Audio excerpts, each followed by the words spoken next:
Cuando vi a mi hija en la plaza de alimentación del centro comercial, contando monedas para comprar un taco, sentí que el corazón se me partía en dos.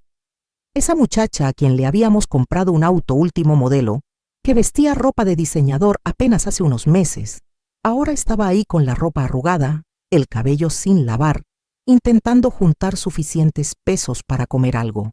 Me acerqué despacio, sin que me viera, y cuando finalmente levanté la mirada y nuestros ojos se encontraron, ella comenzó a llorar.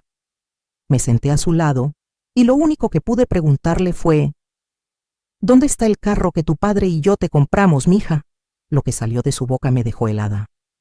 Me dijo que su marido y su suegra le habían quitado el carro, vaciado su cuenta bancaria y ahora la estaban amenazando con quitarle a su hija, a mi nieta, de apenas 3 años. Dijo que la tenían vigilada día y noche, que no la dejaban trabajar, que le habían prohibido hablar conmigo y con su padre. Mientras ella me contaba todo esto entre sollozos, la gente pasaba a nuestro lado sin siquiera voltear a vernos. Mi hija, mi bebé, estaba siendo destruida por las mismas personas que juraron amarla y protegerla. Tomé su mano, la miré directo a los ojos y le dije con una calma que ni yo misma sabía de dónde sacaba: No te preocupes, mija, yo voy a resolver esto. En ese momento no sabía exactamente cómo, pero sabía que no iba a dejar que nadie lastimara a mi hija de esa manera. Sigue mi historia hasta el final y comenta la ciudad desde donde me estás viendo para saber qué tan lejos ha llegado mi relato. Esa tarde salí del centro comercial con mi hija aferrada a mi brazo, como cuando era niña y tenía miedo de la oscuridad. Pero antes de contarles cómo llegamos a ese momento tan doloroso, necesito que entiendan quién soy yo y por qué lo que le estaban haciendo a mi hija me dolía como si me arrancaran el alma. Me llamo Mercedes, tengo 68 años y toda mi vida la dediqué a mi familia. Nací en un pueblito donde las oportunidades eran pocas y los sueños parecían un lujo que no podíamos darnos. Conocí a Roberto, mi esposo, cuando tenía apenas 19 años. Él trabajaba en la construcción y yo ayudaba a mi madre vendiendo tamales en el mercado. Nos casamos al año de conocernos y juntos construimos todo lo que teníamos desde cero. Tuvimos 3 hijos, 2 varones que ya están casados y viven en el norte, y Liliana, mi única hija mujer, mi consentida, la que siempre se quedó más cerca de nosotros. Durante 40 años trabajé limpiando casas, cuidando niños ajenos, planchando ropa, haciendo lo que fuera necesario para que mis hijos nunca pasaran hambre. Roberto trabajaba desde que salía el sol hasta que se ocultaba, a veces en 2 o 3 obras al mismo tiempo. Nos sacrificamos de maneras que nuestros hijos nunca sabrán completamente. Hubo navidades donde ellos tenían juguetes nuevos y nosotros no teníamos ni para comprarnos zapatos.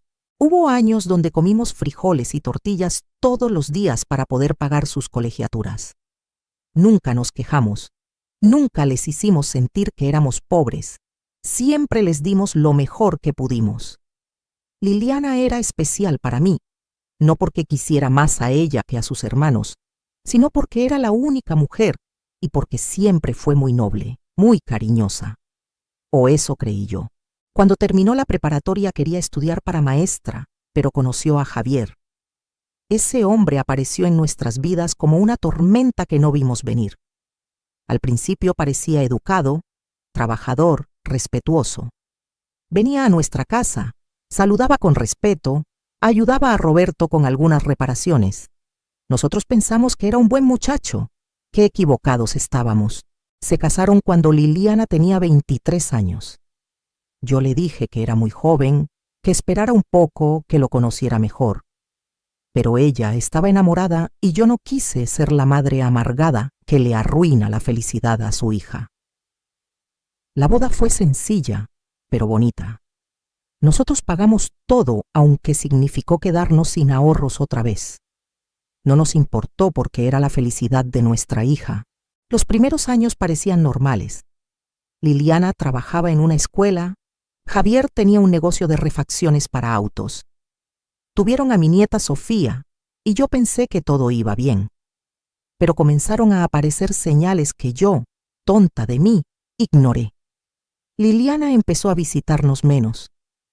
Cuando venía, siempre estaba apurada. Siempre tenía que irse pronto porque Javier la esperaba. Dejó de contarme cosas. Dejó de pedirme consejos. Cuando le preguntaba si todo estaba bien, me decía que sí con una sonrisa que no le llegaba a los ojos. Yo me decía que eran imaginaciones mías, que así eran los matrimonios jóvenes, que tenían su vida y era normal que se alejara un poco. Un día llegó a la casa con un moretón en el brazo. Me dijo que se había golpeado con una puerta. Otra vez tenía un rasguño en el cuello. Dijo que Sofía jugando la había arañado. Siempre había una explicación, siempre había una excusa. Y yo quería creerle porque la alternativa era demasiado dolorosa para aceptarla. Hace 2 años, Roberto y yo vendimos un terrenito que teníamos guardado desde hacía décadas. Era nuestra herencia para los hijos, el fruto de años de ahorro y sacrificio. Decidimos darles su parte en vida porque queríamos verlos disfrutarlo. A los varones les dimos su parte y ellos invirtieron en sus negocios en el norte. A Liliana le compramos un auto porque el que tenía ya estaba muy viejo y ella lo necesitaba para llevar a Sofía a la escuela y para ir a su trabajo. Era un auto modesto pero nuevo, confiable, seguro. Cuando se lo entregamos, ella lloró de felicidad y nos abrazó como no lo hacía desde hace años. Javier estaba ahí, sonriendo, dándole palmadas a Roberto en la espalda, diciéndonos que éramos los mejores suegros del mundo. Ahora entiendo que esa sonrisa era la de un depredador viendo su próxima presa. Pocas semanas después de entregarle el auto, las cosas comenzaron a cambiar de manera más notoria. Liliana dejó su trabajo en la escuela. Nos dijo que Javier ganaba suficiente y que quería que ella se quedara en casa cuidando a Sofía. A mí me pareció extraño porque ella amaba enseñar, pero pensé que era su decisión como pareja. Luego, dejó de contestar mis llamadas con la misma frecuencia. Cuando lo hacía, hablaba en voz baja, como si alguien la estuviera escuchando. Un día fui a visitarla sin avisar, y cuando llegué a su casa, la madre de Javier, doña Hortensia, me abrió la puerta. Me dijo que Liliana no podía atenderme porque estaba ocupada. Yo le dije que era mi hija y que quería verla. Pero esa mujer me cerró la puerta en la cara. Me quedé ahí parada, humillada, sin poder creer lo que acababa de pasar. Cuando le conté a Roberto, él quiso ir a reclamarle a Javier, pero yo lo convencí de no hacerlo porque temía que eso pusiera a Liliana en una posición peor. Seguí intentando comunicarme con ella, pero cada vez era más difícil. Los mensajes quedaban en visto pero sin respuesta. Las llamadas iban directo al buzón. Cuando lograba hablar con ella, siempre decía que estaba todo bien, que estaba ocupada, que pronto nos visitaría. Pero esas visitas nunca llegaban. Pasaron meses así. 6 meses de angustia, de no saber qué estaba pasando con mi hija, de sentir que la estaba perdiendo pero sin entender por qué. Roberto y yo nos consolábamos diciéndonos que tal vez solo necesitaba su espacio, que ya era una mujer adulta con su propia familia. Pero en el fondo, los dos sabíamos que algo andaba muy mal. Entonces empezaron a llegar los rumores. Una vecina de Liliana que me conocía del mercado me contó que había visto a Javier manejando el auto que le habíamos comprado a nuestra hija. Que Liliana caminaba al súper cargando las bolsas del mandado bajo el sol. Otra persona me dijo que había visto a doña Hortensia presumiendo el auto como si fuera de ella. Sentí una rabia que me quemaba por dentro, pero todavía no sabía qué hacer. Cada vez que intentaba acercarme a la casa de Liliana, doña Hortensia estaba ahí como guardiana, impidiéndome ver a mi propia hija.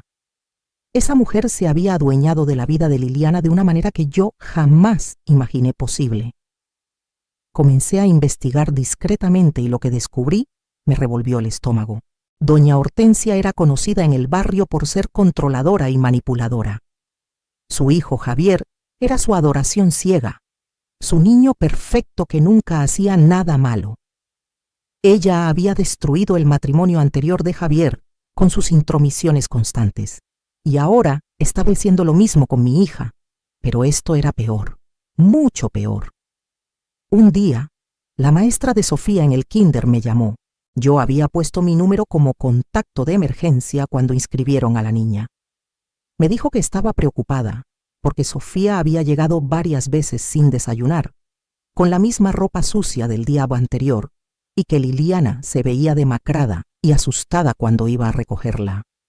Me dijo que como educadora tenía la obligación de reportar estas situaciones, pero que quería hablar conmigo primero por respeto. Sentí que me moría. Mi nieta estaba sufriendo y yo no había hecho nada para impedirlo. Le agradecí a la maestra y le pedí unos días antes de que hiciera el reporte oficial. Esa misma tarde, me planté afuera de la escuela de Sofía a la hora de salida. Sabía que Liliana tenía que ir a recogerla. Esperé casi 2 horas bajo el sol hasta que finalmente la vi llegar caminando, arrastrando los pies, con la mirada perdida. Cuando me vio, primero mostró miedo, luego alivio y finalmente se echó a llorar. Así fue como terminamos en esa plaza de alimentación del centro comercial, con ella contándome el infierno en que se había convertido su vida. Me dijo que todo comenzó sutilmente. Primero, Javier le pidió que dejara de trabajar temporalmente porque supuestamente su negocio estaba yendo muy bien y quería que ella descansara. Ella aceptó porque estaba agotada de trabajar y cuidar de la casa y de Sofía sin ayuda de nadie. Luego, Javier le pidió las llaves del auto porque según él, lo necesitaba para el negocio y le prometió comprarle otro pronto. Ella dudó, pero él la convenció diciéndole que era su esposo, que todo lo que era de ella era de él y viceversa, que estaban juntos en esto. Después le pidió acceso a su cuenta bancaria donde estaban guardados los ahorros que tenía de cuando trabajaba, más algo de dinero que nosotros le habíamos dado. Le dijo que iba a invertirlo para que creciera, que confiara en él. Y como una tonta, según sus propias palabras llorosas, confió. En cuestión de semanas, Javier había vaciado su cuenta. El auto lo usaba él para pasearse con sus amigos o se lo prestaba a doña Hortensia para que fuera a presumir con sus amigas. Cuando Liliana reclamó, él la golpeó por primera vez. Le dijo que era una desagradecida, que él la mantenía, que sin él ella no era nada. Doña Hortensia, en lugar de defender a mi hija, defendió a su hijo. Le dijo a Liliana que ella se lo había buscado por reclamarle al hombre de la casa que una buena esposa no cuestiona a su marido. Desde ese día, la situación empeoró. Doña Hortensia se mudó a la casa con ellos sin que nadie le pidiera permiso. Se adueñó de todo. Decidía qué se cocinaba, cómo se gastaba el dinero, incluso cómo se educaba a Sofía. Liliana se convirtió en una prisionera en su propia casa.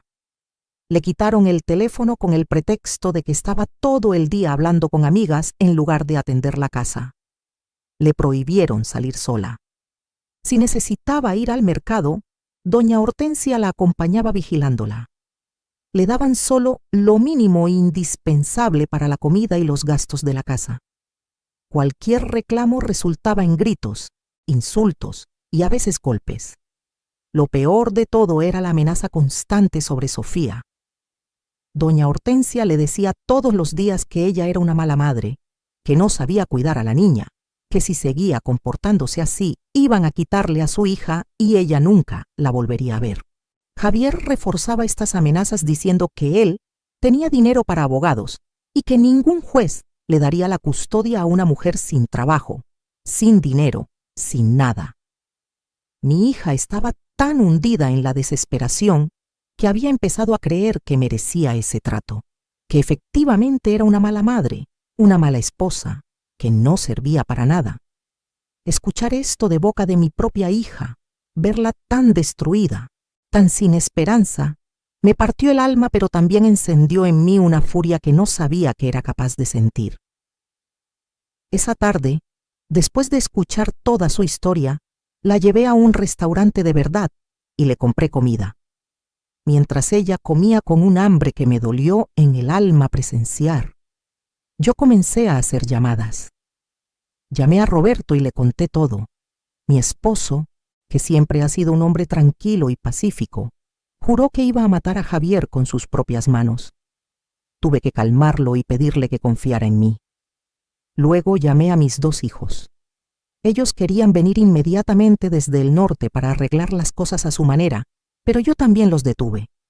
Les dije que esto se iba a resolver, pero de manera inteligente, no violenta. Esa noche llevé a Liliana de regreso a su casa, porque ella estaba aterrada de que si no regresaba, le hicieran daño a Sofía. Antes de que bajara del auto le dije: «Confía en mí, hija. Sé que es difícil, sé que tienes miedo, pero necesito que resistas solo un poco más. No hagas nada diferente. No dejes que noten que hablaste conmigo. Actúa como siempre y espera. Yo voy a sacarte de ahí». Ella me miró con esos ojos cansados y me dijo: «Mamá, ellos son muy poderosos. Javier tiene dinero, tiene contactos. Nosotros no somos nadie». Le sonreí y le dije: «Hay cosas que ellos no saben sobre tu madre. Pronto lo van a descubrir». Durante los siguientes días actué como la suegra rechazada y dolida. No intenté contactar a Liliana. No me aparecí por su casa. Dejé que Javier y doña Hortensia pensaran que habían ganado, que me habían derrotado, que yo era solo una vieja sin poder que había aceptado su derrota. Mientras tanto, yo estaba muy ocupada. Verán, hay algo que mis hijos nunca supieron completamente, algo que Roberto y yo mantuvimos en secreto todos estos años. Cuando yo era joven y recién casada, antes de tener hijos, mi abuela me dejó una herencia. No era mucho, solo una casita vieja en el centro de la ciudad. En ese tiempo el centro estaba descuidado y la casa no valía casi nada, pero mi abuela me hizo prometer que nunca la vendería. Durante 40 años mantuve esa promesa. Pagué los impuestos con trabajos extras que hacía sin que Roberto supiera exactamente para qué era ese dinero. La casa estuvo rentada por décadas a diferentes personas. El dinero de esas rentas lo ahorré en secreto. No porque desconfiara de Roberto, sino porque quería tener algo solo mío, un seguro para emergencias, algo que me diera independencia si algún día lo necesitaba. Con los años, el centro de la ciudad se renovó. Mi casita, que no valía nada, de repente se convirtió en una propiedad valiosa. Hace 5 años, una compañía hotelera se interesó en comprar toda la manzana donde estaba mi casa para construir un hotel boutique. Me ofrecieron una cantidad de dinero que casi me desmayó cuando la escuché. Pero no vendí la casa completa. En lugar de eso, negocié quedarme como socia del proyecto. Ellos construirían el hotel usando mi terreno y yo recibiría un porcentaje de las ganancias mensuales, más una cantidad fija anual. También negocié mantener la propiedad de un local comercial en la planta baja del edificio. Firmé ese contrato sin decirle a nadie, excepto a Roberto. Ni siquiera mis hijos lo sabían. El dinero que recibí inicialmente lo invertí con la ayuda de un sobrino que es contador. Durante 5 años, ese dinero creció. Las ganancias mensuales del hotel las seguía ahorrando e invirtiendo. Yo seguí viviendo mi vida normal, limpiando casas, yendo al mercado, siendo la misma Mercedes de siempre. Nadie, absolutamente nadie, sabía que yo tenía recursos. ¿Para qué lo iba a andar pregonando? En nuestro mundo, mostrar que tienes dinero solo atrae problemas y envidias. Ahora esos recursos iban a servir para sacar a mi hija del infierno. Lo primero que hice fue contratar a la mejor abogada de derecho familiar de la ciudad. Le conté toda la situación de Liliana y le pregunté qué necesitábamos para asegurar que mi hija recuperara a su hija y su vida. La abogada, una mujer brillante llamada Fernanda, me dio una lista de cosas que debíamos documentar. Evidencia del abuso, evidencia del control financiero, testimonio de testigos, reportes médicos si era posible. Me dijo que también necesitábamos un lugar seguro donde Liliana y Sofía pudieran quedarse cuando saliéramos de ahí, y recursos para mantenerlas mientras se resolvía todo legalmente. Le dije que el dinero no era problema, que solo me dijera qué hacer. Fernanda casi se cae de la silla cuando le mostré mis estados de cuenta. Creo que esperaba ayudar a una viejita pobre, y se encontró con una clienta que podía pagar lo que fuera necesario. Contratamos a un investigador privado para que documentara todo. Ese hombre discreto y profesional comenzó a seguir a Javier. Descubrimos que su supuesto negocio exitoso era en realidad un fracaso. Estaba endeudado hasta el cuello.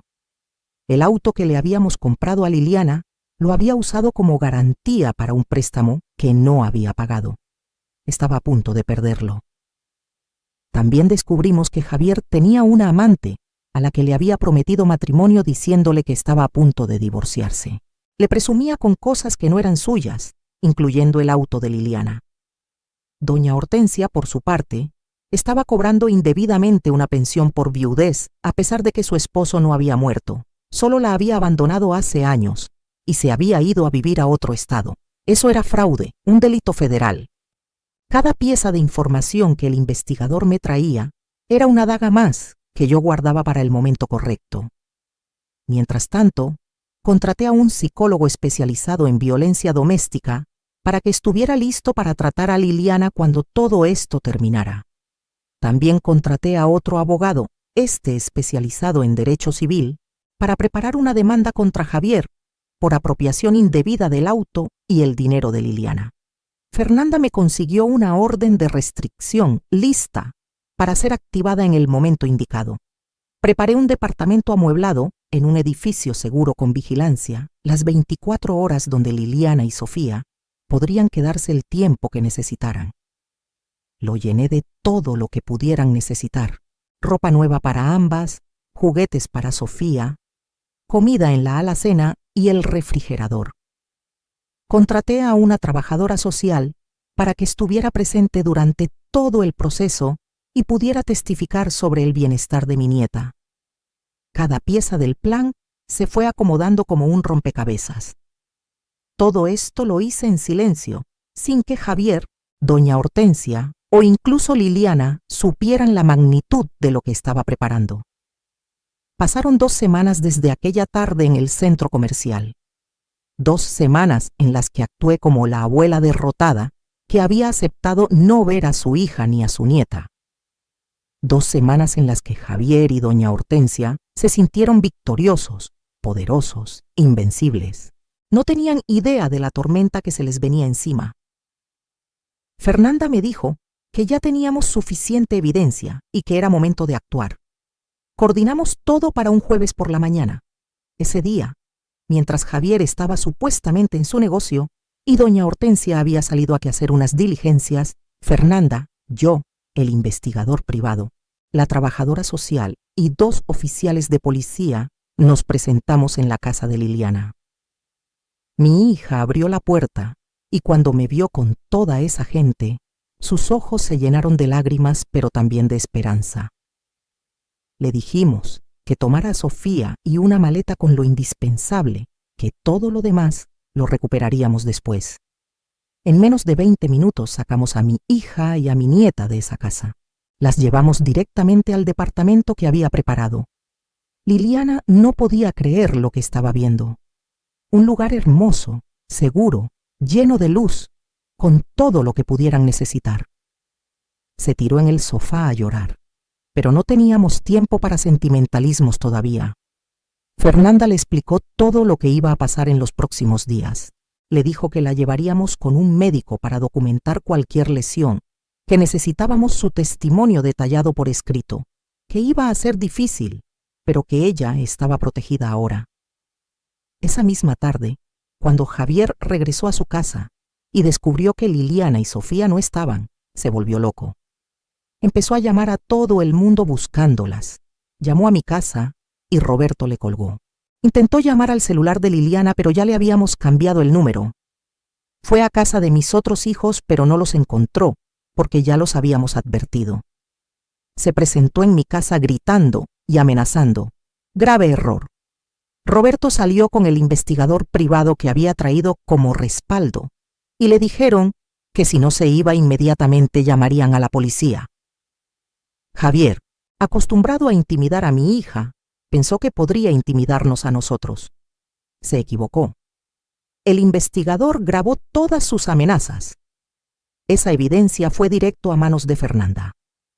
Al día siguiente, un viernes, Javier recibió en su negocio la notificación de 3 demandas simultáneas, una por violencia doméstica y solicitud de orden de restricción, otra por apropiación indebida de bienes y otra por custodia temporal de Sofía a favor de Liliana. También recibió una citación para presentarse ante el Ministerio Público por los cargos de violencia familiar.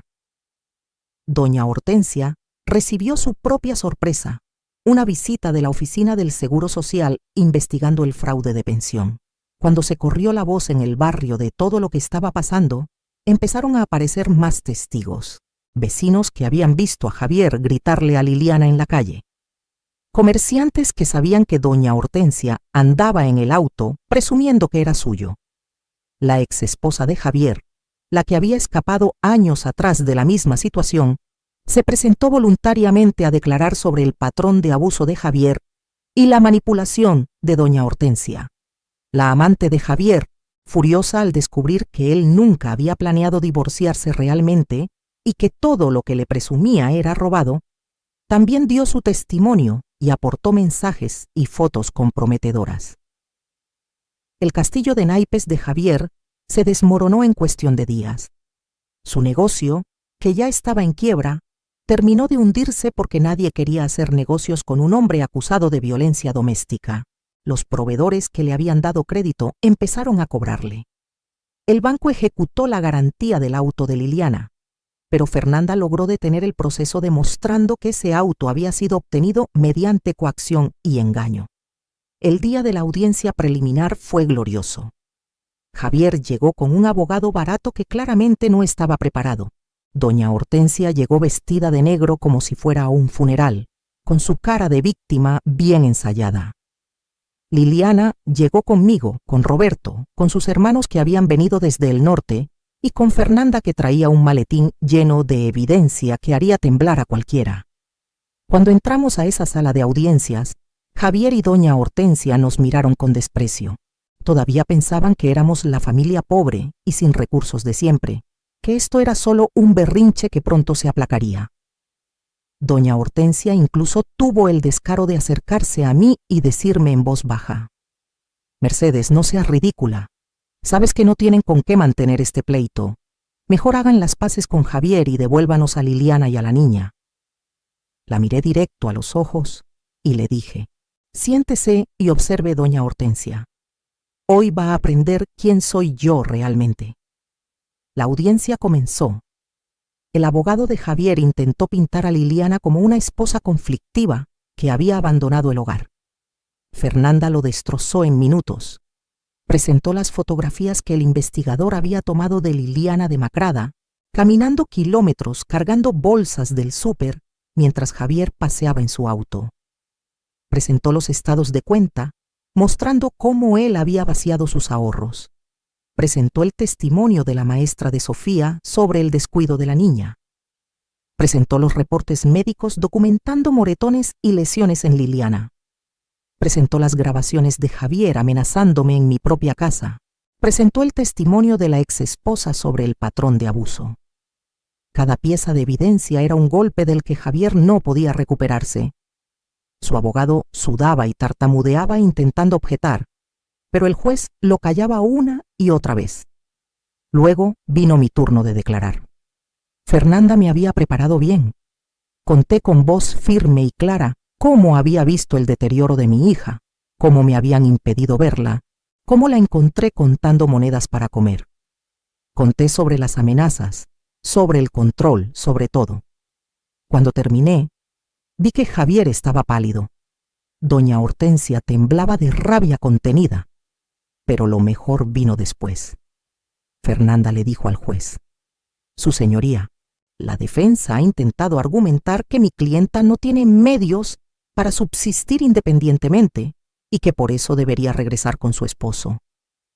Quisiera presentar evidencia que demuestra lo contrario». Procedió a mostrar que Liliana tenía el apoyo financiero completo de su familia, específicamente mío. Presentó mis estados de cuenta, mis inversiones, mi participación en el hotel. Presentó el contrato de arrendamiento del departamento donde Liliana estaba viviendo, pagado por un año completo por adelantado. Presentó una carta de mi contador confirmando que yo tenía más que suficientes recursos para mantener a mi hija y nieta el tiempo que fuera necesario. La cara de Javier fue un poema. La de doña Hortensia fue todavía mejor. No podían creer lo que estaban escuchando. La vieja tonta que habían despreciado, que habían tratado como basura, que pensaban que no era nadie, resultó ser más solvente que ellos jamás serían. El juez, después de revisar toda la evidencia, otorgó la custodia temporal completa de Sofía a Liliana. Emitió una orden de restricción prohibiendo a Javier acercarse a menos de 200 metros de Liliana, Sofía o de mí. Ordenó el congelamiento de todos los bienes que Javier había obtenido usando el dinero o los bienes de Liliana, incluyendo el auto. Programó una audiencia completa para 2 meses después, donde se decidiría la custodia permanente y la división de bienes. Cuando salimos de esa sala, Javier intentó acercarse a Liliana para suplicarle que reconsiderara. Los oficiales de seguridad lo detuvieron y le recordaron la orden de restricción que acababa de ser emitida. Doña Hortensia me gritó que era una bruja, que había embrujado al juez, que esto no iba a quedar así. Le sonreí y le dije: «No es brujería, doña Hortensia, es justicia. Algo que usted y su hijo van a conocer muy bien de ahora en adelante». Las semanas siguientes fueron de sanación para Liliana y Sofía. Mi nieta, que había estado viviendo en un ambiente tóxico, comenzó a florecer en su nuevo hogar. Empezó a sonreír más, a jugar, a ser la niña feliz que debía ser. Liliana comenzó terapia con el psicólogo que había contratado. Al principio le costaba hablar. Estaba tan acostumbrada a guardar silencio, a no quejarse, a aceptar el maltrato como algo normal. Pero poco a poco comenzó a abrirse. Comenzó a entender que nada de lo que le había pasado era su culpa, que ella no merecía ser tratada así, que era una mujer valiosa, capaz, fuerte. Yo iba a visitarlas todos los días. Les llevaba comida casera, me quedaba a jugar con Sofía, escuchaba a Liliana hablar sobre sus miedos y sus esperanzas. Roberto también iba, cargado de culpa por no haber actuado antes, pero agradecido de que ahora pudiera proteger a su hija. Mis otros hijos llamaban constantemente, enviaban dinero aunque no lo necesitáramos, ofrecían llevarse a Liliana y Sofía al norte con ellos si era necesario. La familia se había unido para proteger a los suyos.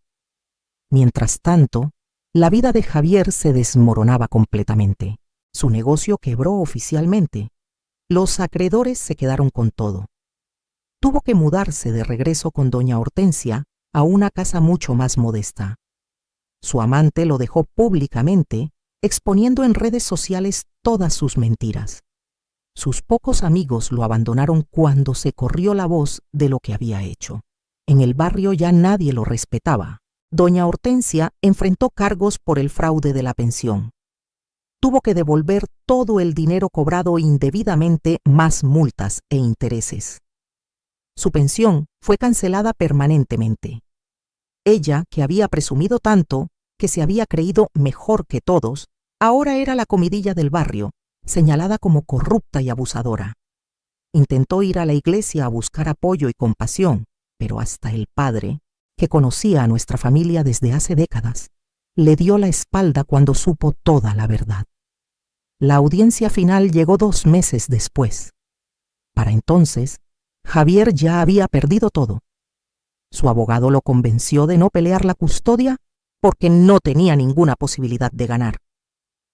Fernanda negoció un acuerdo donde Javier renunciaba a todos los derechos sobre los bienes de Liliana, aceptaba pagar una pensión mínima para Sofía, aunque sabíamos que no tenía con qué pagarla, y aceptaba solo visitas supervisadas con su hija una vez al mes si Sofía estaba de acuerdo. Liliana aceptó el acuerdo no porque lo necesitara financieramente, sino porque solo quería cerrar ese capítulo de su vida y seguir adelante. El divorcio fue rápido después de eso.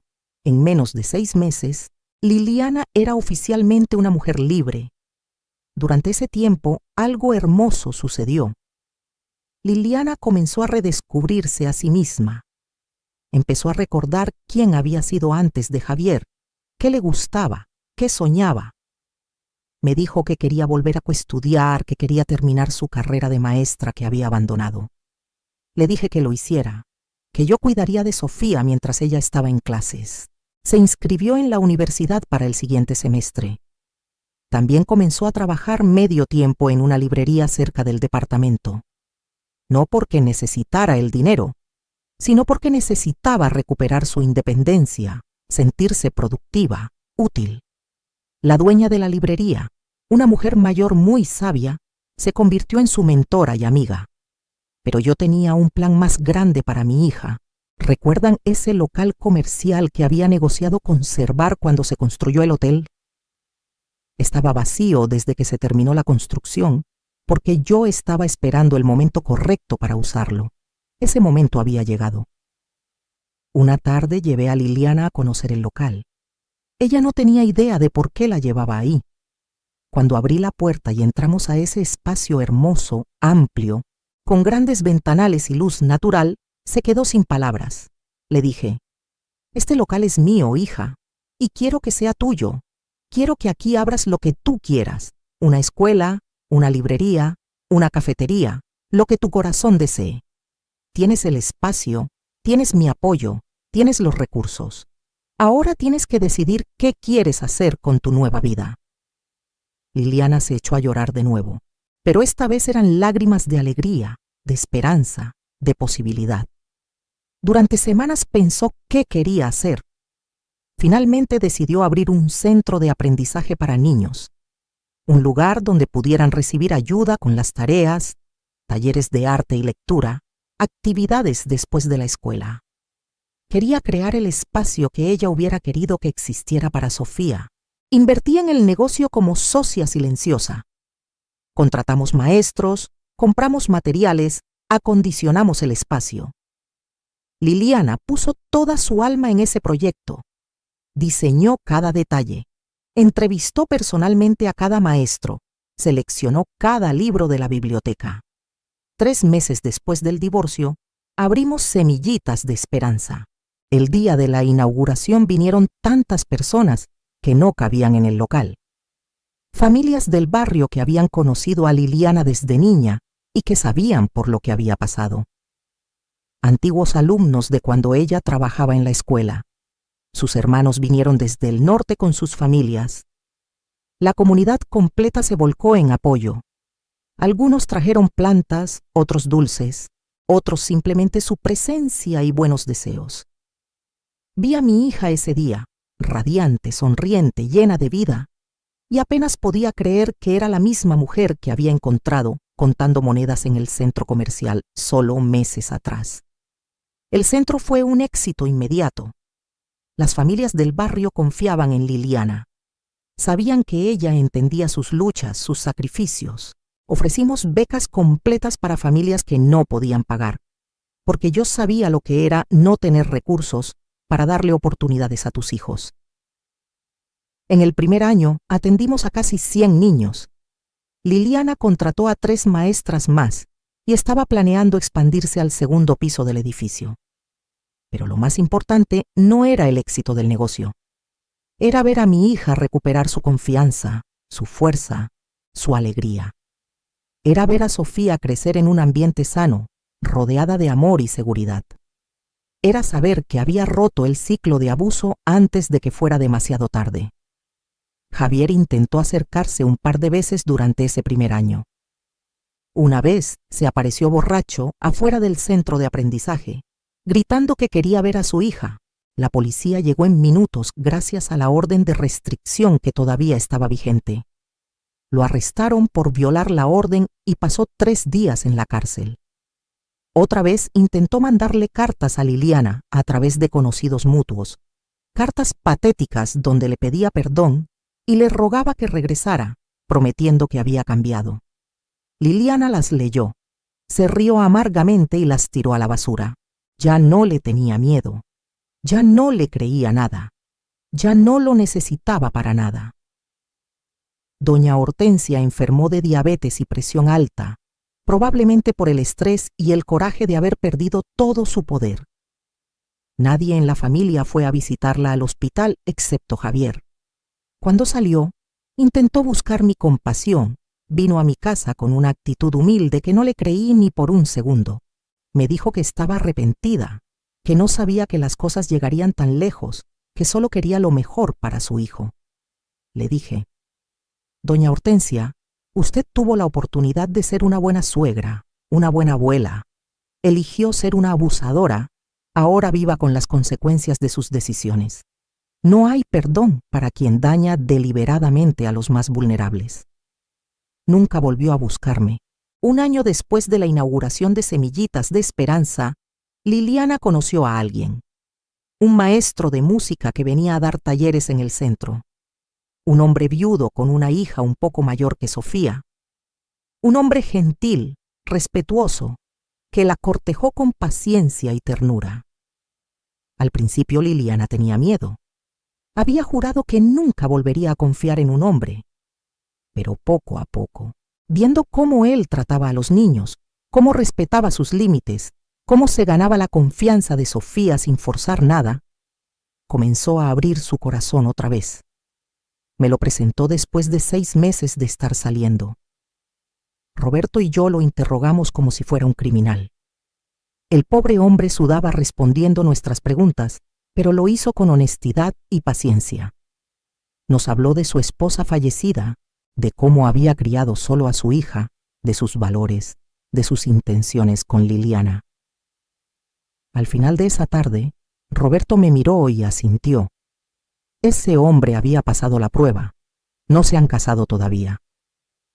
Liliana dice que no tiene prisa, que quiere estar completamente segura, pero los veo juntos y veo algo real, algo sano, algo construido sobre respeto y no sobre control.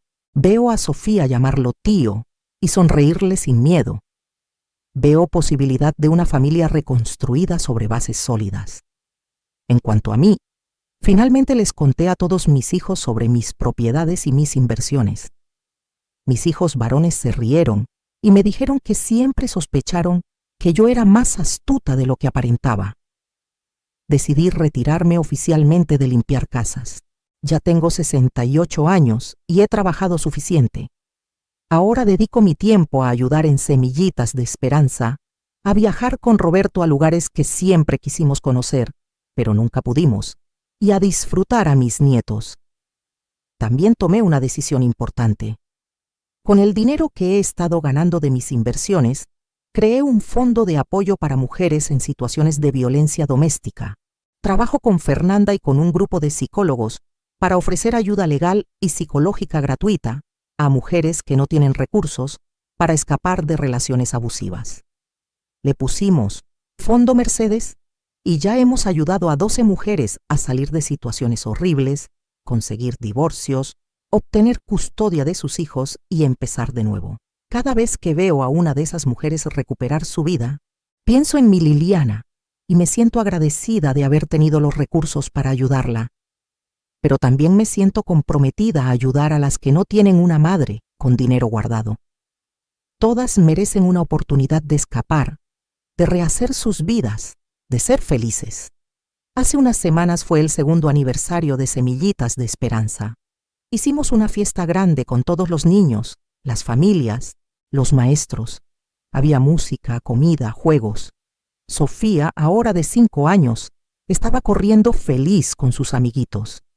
Liliana estaba radiante, organizando todo, saludando a todos, absolutamente en su elemento.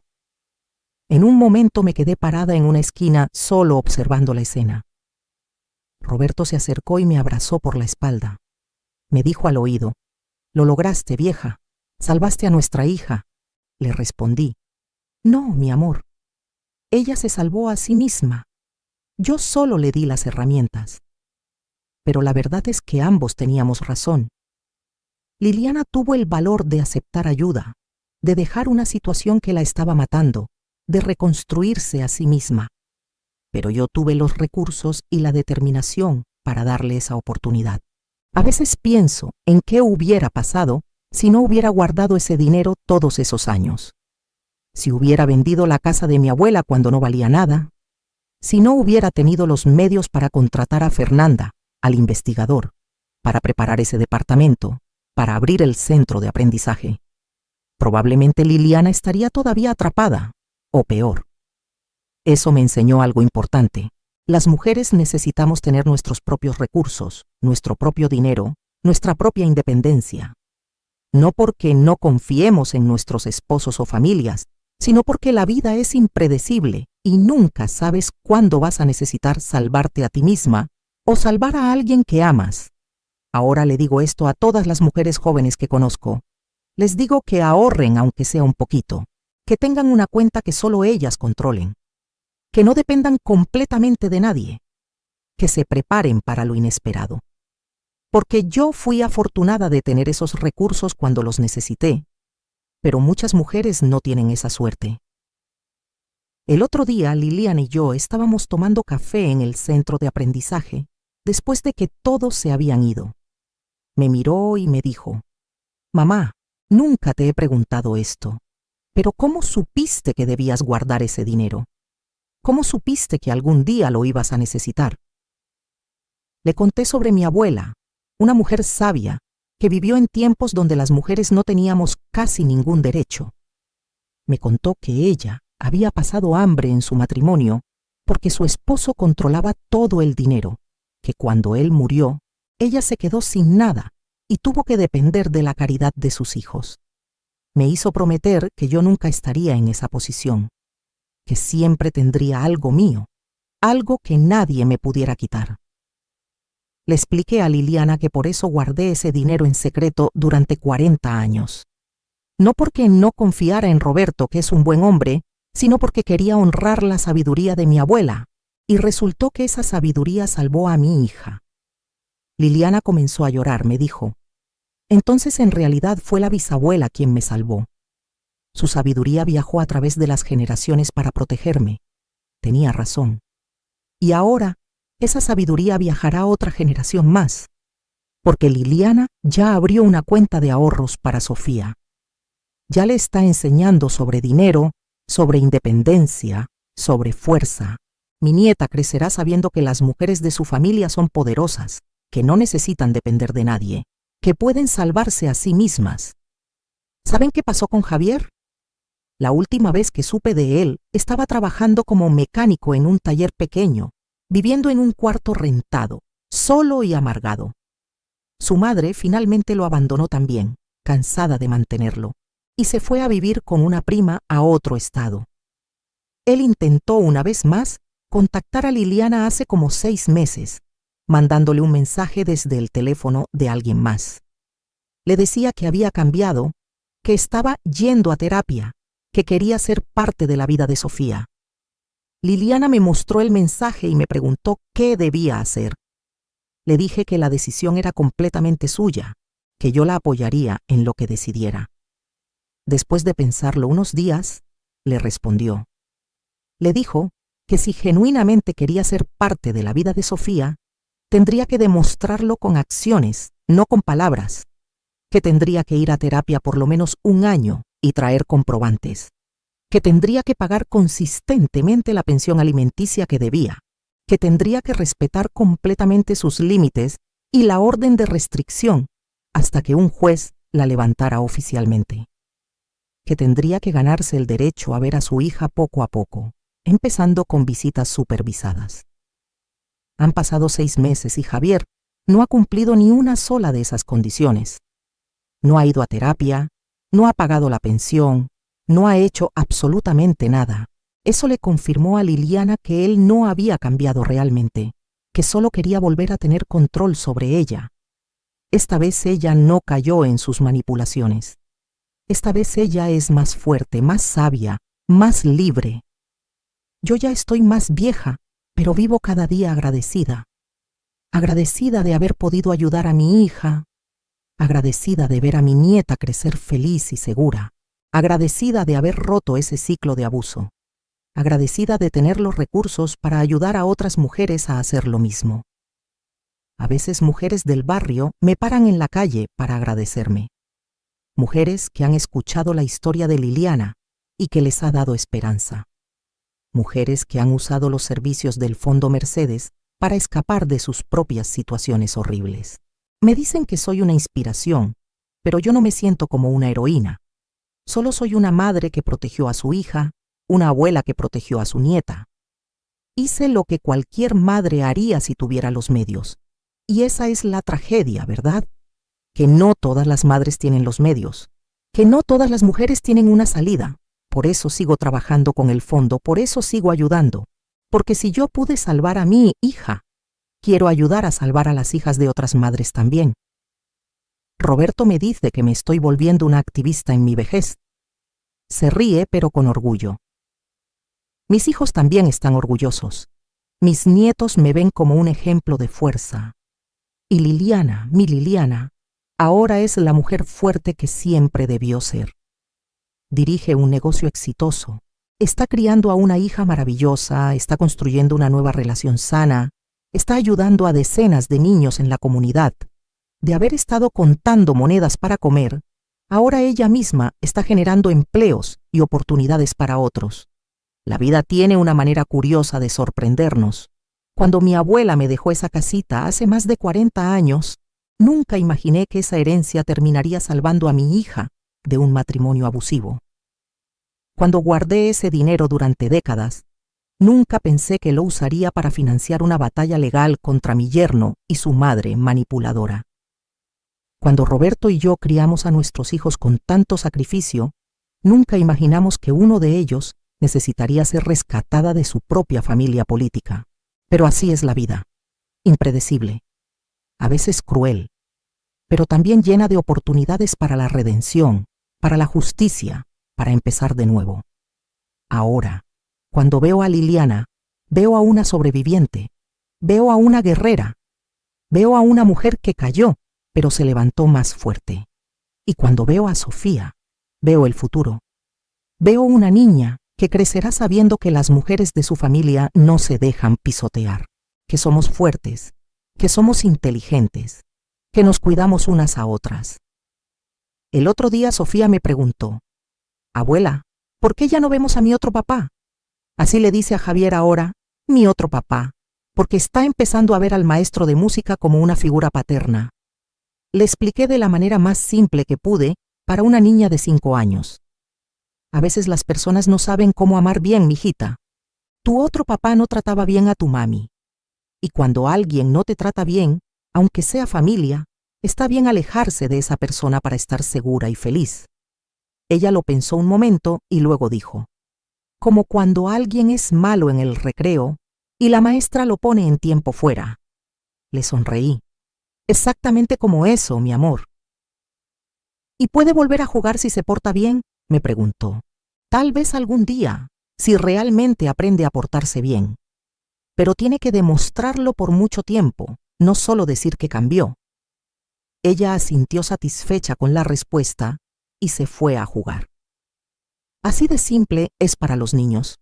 Ojalá fuera tan simple para los adultos entender que está bien alejarse de personas tóxicas, incluso si son familia, que está bien poner límites, que está bien decir no más, que está bien salvarse a uno mismo.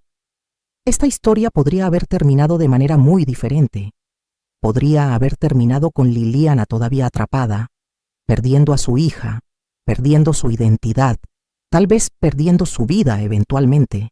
Podría haber terminado con Sofía creciendo en un ambiente tóxico, repitiendo los patrones que vio. Podría haber terminado con Javier y doña Hortensia saliéndose con la suya, sin consecuencias para su abuso. Pero no terminó así. Terminó con justicia. Terminó con sanación. Terminó con una nueva oportunidad para todos los que la merecían. Y para mí, terminó con la satisfacción de saber que cuando mi hija me necesitó más que nunca, yo estuve ahí. No solo con amor y apoyo emocional, sino con los recursos reales y tangibles para cambiar su situación. Ese día en el centro comercial, cuando le dije, yo voy a resolver esto, ella me miró con esperanza, pero también con duda. Porque, ¿cómo podía una viejita que limpiaba casas resolver algo contra un hombre con negocio y contactos? Pero lo resolví. Con inteligencia, con estrategia, con recursos que había acumulado en silencio durante décadas, con determinación de acero. Les comparto esta historia no para presumir, sino para inspirar, para que sepan que nunca es tarde para defenderse o defender a quien amas, para que entiendan el valor de tener recursos propios, de planear, de ser estratégico, para que vean que la justicia a veces sí se puede lograr si te preparas bien y no te rindes, y principalmente para que cualquier mujer que esté pasando por algo similar sepa que hay salida, que no estás sola, que vale la pena luchar por tu libertad, por tu dignidad, por tu vida, que los abusadores parecen poderosos, pero a menudo son cobardes que se desmoronan cuando encuentran resistencia real, que las suegras controladoras pueden ser vencidas cuando dejas de tenerles miedo, que puedes reconstruir tu vida no importa cuánto te hayan destruido. Si están pasando por algo similar, busquen ayuda. Hablen con alguien de confianza. Documenten todo. Planeen cuidadosamente. No actúen por impulso, sino con estrategia. Y si conocen a alguien en esa situación, ayuden. No juzguen. No pregunten, ¿por qué no se va? Pregunten, ¿qué necesitas para poder irte? Ofrezcan recursos concretos, no solo palabras bonitas. Sean el apoyo que esa persona necesita para escapar. Ahora les pregunto a ustedes, ¿qué harías en mi lugar? Si vieras a tu hija, hermana, amiga, sobrina en una situación así, ¿hasta dónde llegarías para sacarla de ahí? Comenta abajo y cuéntame. Quiero saber sus historias, sus opiniones, sus experiencias, porque entre todas nos hacemos más fuertes. Compartiendo nuestras historias, nuestras estrategias, nuestras victorias, ayudamos a otras mujeres a encontrar su propio camino hacia la libertad. Mi nombre es Mercedes. Tengo 68 años. Pasé 40 años limpiando casas y cuidando a mi familia. Guardé un secreto durante décadas. Y cuando llegó el momento, usé ese secreto para salvar a mi hija y recuperar a mi nieta. Esta es mi historia. Y aunque fue dolorosa, difícil y a veces aterradora, no cambiaría nada, porque al final gané. Mi hija ganó. Mi nieta ganó. La justicia ganó. Y Javier y doña Hortensia aprendieron que las viejitas que limpian casas pueden ser más poderosas de lo que jamás imaginaron. Nunca subestimen a una madre protegiendo a sus hijos. Nunca subestimen a una abuela protegiendo a sus nietos. Y nunca, nunca subestimen a una mujer que ha guardado silenciosamente su poder, esperando el momento correcto para usarlo. Ese momento llegó para mí. Y cuando llegó, no dudé. Actué. Y cambié todo. Gracias por seguir mi historia hasta el final. Gracias por escuchar. Y si conoces a alguien que necesite escuchar esto, compártelo. Nunca sabes quién puede necesitar esta inspiración, esta esperanza, este recordatorio de que siempre hay una manera de salir, siempre hay una oportunidad para empezar de nuevo, siempre hay razón para luchar. Que Dios las bendiga a todas y que siempre tengan la fuerza para protegerse a ustedes mismas y a quienes aman.